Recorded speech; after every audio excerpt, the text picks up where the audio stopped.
So let's get right into the Cincinnati Bengals because this is one of my biggest frustrations. I'm a huge Joe Burrow fan, and the fact that you have a guy with Jamar Chase, with T. Higgins, you go out and you put all of your money on those three guys, and then you have an absolute monster in Trey Hendrickson, who is the literal only one bright spot on your defensive side, and you're like, I don't know, So it's like, what are we doing? The Cincinnati Bengals have a lot of question marks when it comes down to their defense. I mean, there were games last year, Carlos, where the Bengals scored 40 points and they still lost. What do you want? What do you want Joe Burrow to do? You already gave this guy an absolute major injury his, what was it, rookie sophomore year. You don't really go out and get an offensive line until year 3, and it's still even questionable at that point. Now you finally have the pieces around him to where he can produce the way that we know that Joe Burrow can produce. He's gotten you to a Super Bowl, and the reason why you lost is because you couldn't protect him. Because and Aaron Donald. Let's be real. Aaron Donald was like, nope, I'm going to get this ring and then I'm going to retire. This ring. Yeah, I'm going to get this ring. But there are teams out there that would kill to have a quarterback like Joe Burrow. But yet, the Cincinnati Bengals are here wasting his career because they're not investing in a defense that is worth a damn. There is no way that this team can continue to be successful long-term if they just pay. I mean, I get it. You want to keep Jamar Chase. You want to keep T. Higgins. Those two guys are absolute studs. I get it. But something's got to give with this defense, Carlos. It's pretty... If you're a Bengals fan, I could only say one thing about your offseason. It's embarrassing. You're right. T. Higgins he's a 1. They have a 1A and a 1B at wide receiver. Mm-hmm. Their first round pick hasn't even signed yet. Shamar Stewart, they want this guy to sign a contract. It's a rookie contract. It's not about numbers. There's caps on him, so he can only sign for so much. But if he gets hurt, they want the contract voided. They want the guy to be the first one to ever sign this type of contract. He is not going to sign it. Nobody wants to be the first guy. Now, if you're saying, hey, right out the gate, we can pay you $25 million a year, but if you get hurt, it's all void and done. Probably I might take my chance, but I would play very cautious. But that guy's not even signed. So you draft a guy to help your star stud player in Hickerson, and then he doesn't even want to play because he wants a ton of money as well and deserving. The guy is a sack leader last year, so they didn't address anything in the secondary. I don't know what they're doing. It sucks as a fan of them because you have a stud quarterback. You have a Super Bowl capable winning quarterback. Yep. You have the best receiver we've seen in a while. This guy won the Triple Crown last year, but you can't give up 38 points a game. Like, come on. No. At least hold your opponent to 30. At least hold them to 30. They can take care of the rest. So it's got to be super frustrating being a Bengals fan knowing that you have a star-studded offense, but you got nothing on defense.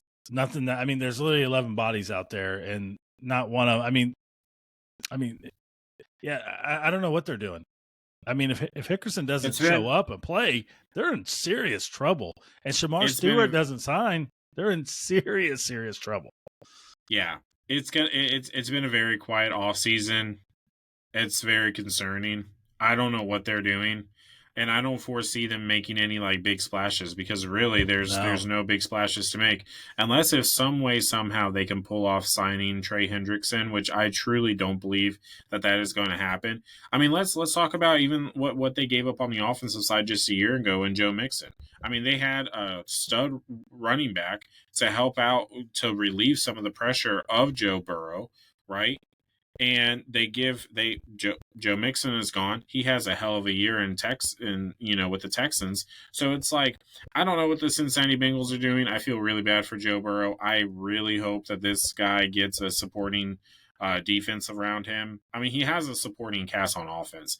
Let's just Yeah. get him. I mean, this team needs a defense. You can't give up the amount of yards and the amount of points that you did last year and think that you're going to be competitive. I mean, I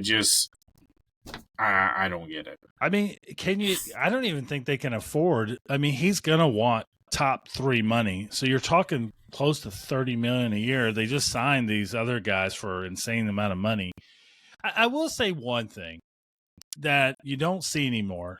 And Tom Brady and Mike Evans, I think, are the last two that I think we're going to ever see do this. They care about winning more than an extra few $1 million. And now we say that very lightly, an extra few $20 million. But right. Brady never had big contracts. He wanted to win. And Evans has always been a team guy. Get people in here. I want to win Super Bowls. And I don't think we're going to see that in these NFL players anymore. You know, oddly, when we saw Mahomes sign that big contract. Not coming from an NIL era. No. And that's the thing. Moving forward, these guys already have some money to start a very good foundation to take care of themselves for the rest of their lives. I mean, not to go off topic a little bit, the number one recruit in college football just signed like a $15 million deal. What the hell? This kid hasn't even stepped on a college football field. He's a millionaire. As long as, he's got to stay with the school, but for $15 million, I'll go to class. Yeah, I'll go. I'll stay here. Yeah. But is he, do you pay him that amount of money, go into maybe and become the New Orleans Saints and you go into salary cap hell? Or do you trade the guy and get a couple pieces, get your first round pick signed? First, why don't you do that? Stop being ridiculous and give him his guarantee. It's not a lot of money. It's not like you're asking to guarantee this guy $80 million. He's probably going to get a guarantee of 10 or 11. Just give the kid his money, get him in a training camp. And then for them, I think if you could get, is it possible that some team that could use a pass rusher like the Panthers that we talked about, would you give up a 1 and a couple 2s, maybe a couple 1s and a 2 to give back? And that you figure those are going to be like, I'm going to say no. And the only reason why I say no is because look at last year's draft class.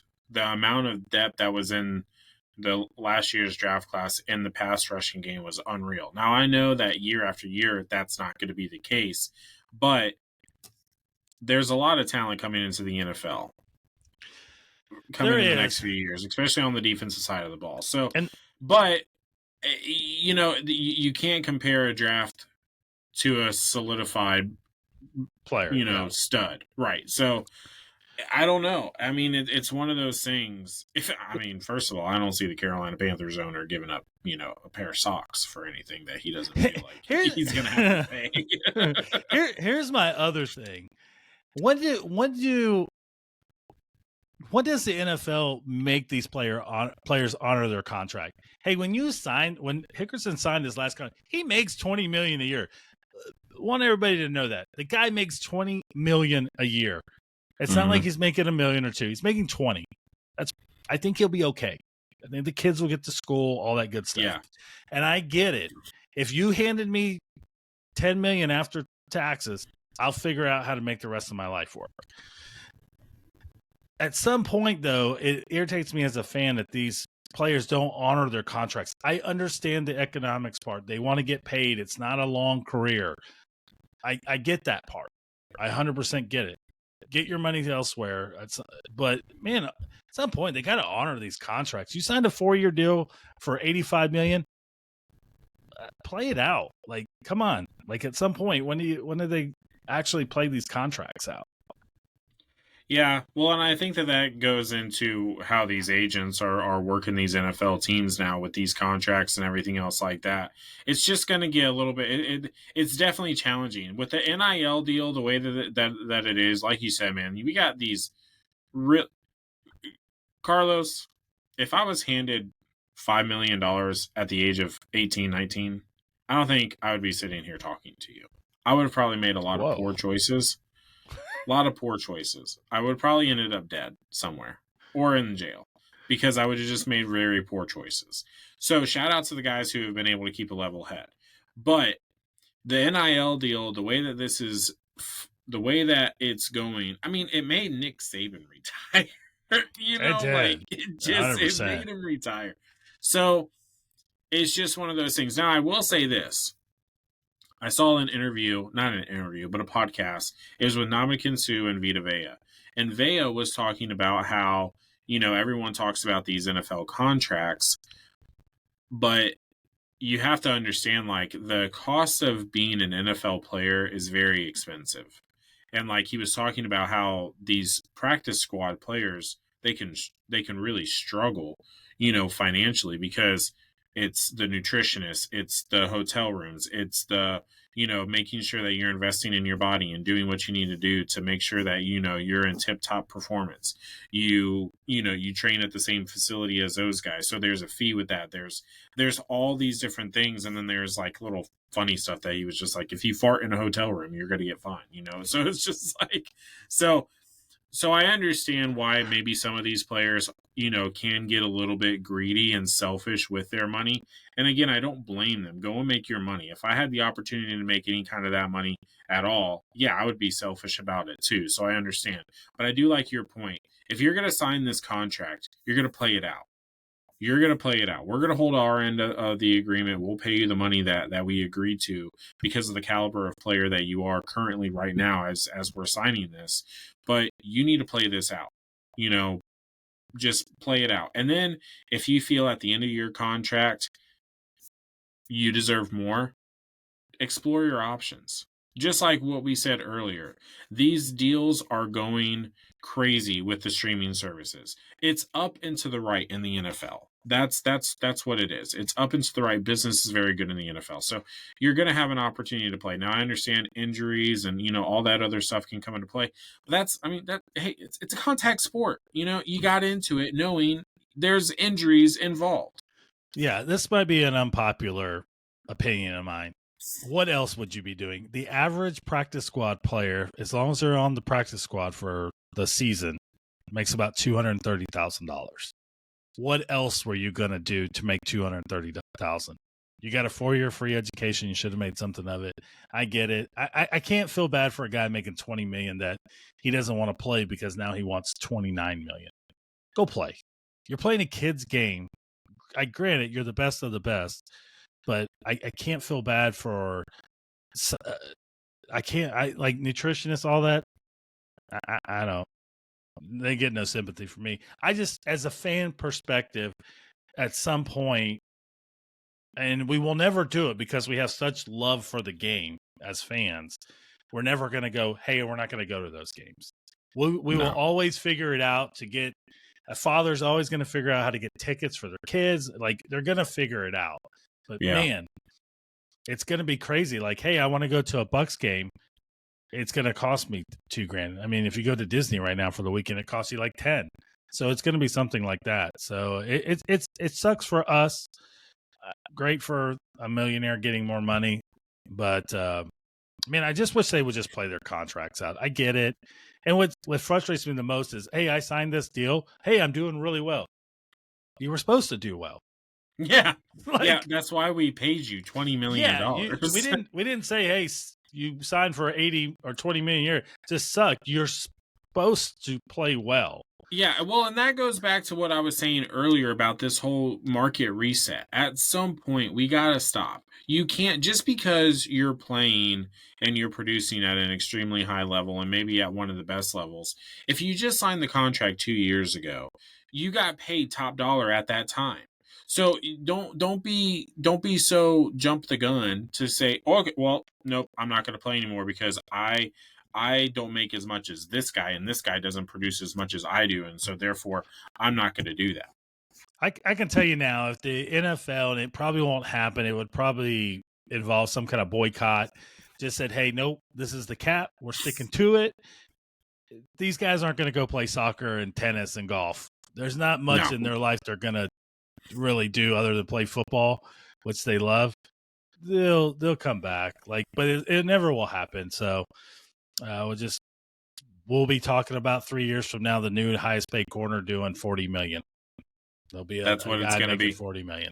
But again, up into the right business is Yeah. always good. We're good with that.